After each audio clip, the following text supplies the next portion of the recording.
How's it going, everyone? In today's video, I'll show you on how you can fix FiveM microphone not working. So the first thing that you want to do is to actually make sure that your microphone is connected properly. Now we can head over to the sound settings for Windows. And from here, if you scroll down, we have our mic input.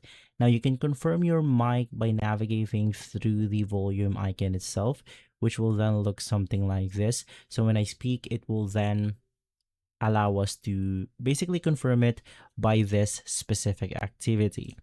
Now, the first thing that you want to do is to navigate through the microphone that you are using. So in my case, I'm using the Asus ROG Guitar. Just simply click on it.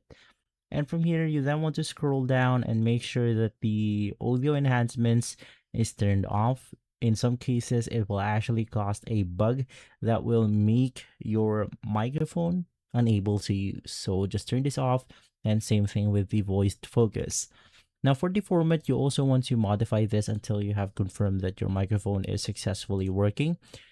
And basically from there, navigate back to the sound setting itself, click on the more sound setting, click recording, and then you want to look for your microphone. In my case, I'm using, once again, this Asus ROG Guitar.